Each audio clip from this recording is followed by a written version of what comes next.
Welcome back, guys, to another episode of Project Minzuki. In this episode of Fibreglass Front, episode number 5, I will give you a quick update as to where I'm at with the mould and what I'll be doing today. So far we have casted the mould. It's fully done now. So I've done this, I think, in the count 1, 2, 3, 4, 5, 6, 7 pieces.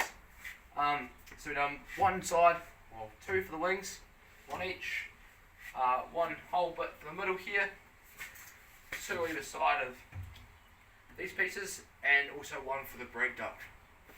The reason why I've done this is because of several reasons, really. Well, maybe one reason, really. It was easier to cast. You only had small sections to do, so it was easier to put a high catalyst amount into the resin or the gel coat, which means it would set faster, and we were able to apply the fiberglass faster, which means it set faster and we can move to the next piece faster. Also, it gave us a bit more time to think about what we were doing with it as well. Another reason is removing it. So when removing fiberglass, if it's going around all these bends and it's one piece, let's say with a wing and the side piece here, basically it will get stuck in the brake vent, and to be able to remove it, it will probably crack, and we don't want that for the mould. So this is why I've done it in 7 pieces, which seems like a lot, really. It didn't take actually that much time. It's maybe only about, let me think, about 8 hours of fiberglassing in total, and preparation for it as well. So it's not actually that bad.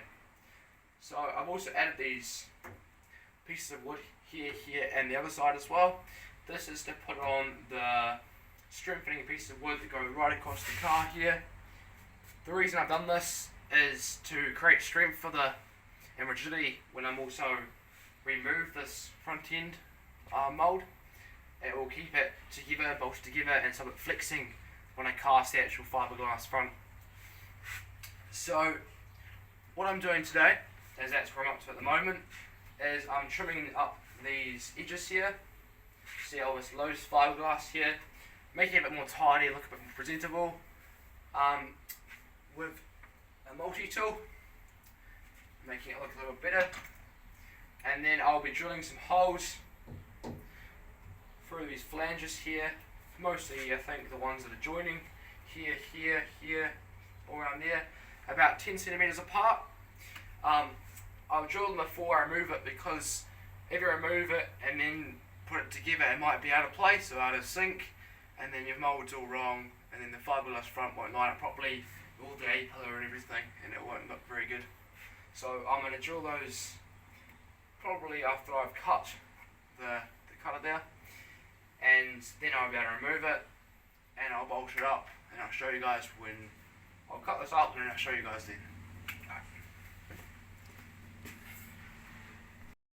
So I've now trimmed it all up, as you can see. So basically when you're trimming it up, all you're doing is literally taking off that much.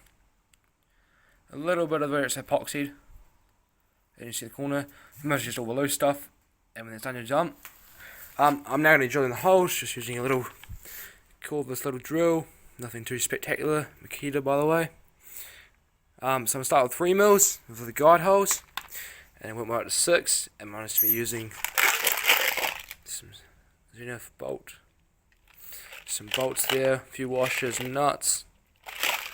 They're about $10 I think, local hardware shop, not too much.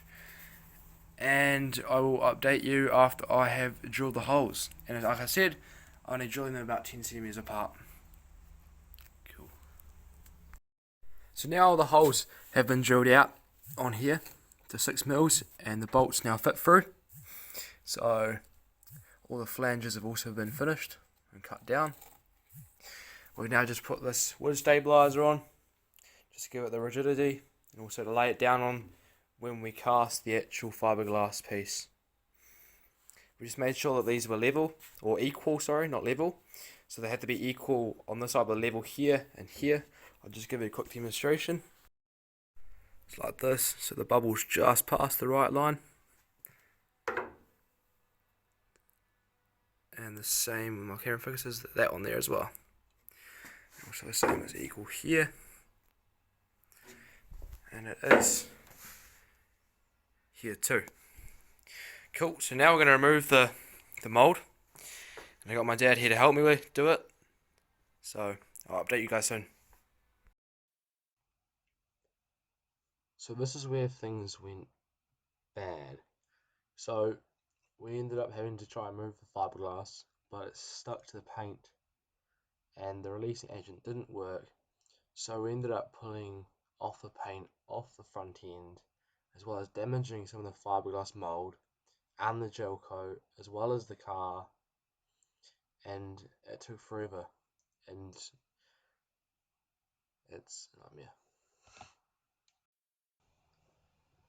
This video has taught me a lot about choosing the right releasing agent. Of course, when working with fiberglass, as vegetable art obviously wasn't the way to go this time.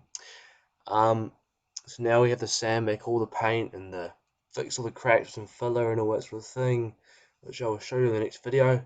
What I've done to get the car or to get the mold ready for the final cast, and also trying different test methods for like Vaseline and other sort of release agents I can use to release it. And although it's been a horrible video or day for me, a couple of days for me, I hope you guys have enjoyed it. And if you're new, hit the subscribe button or leave a comment or leave a like if you enjoyed it. Thanks very much, guys. See you next video.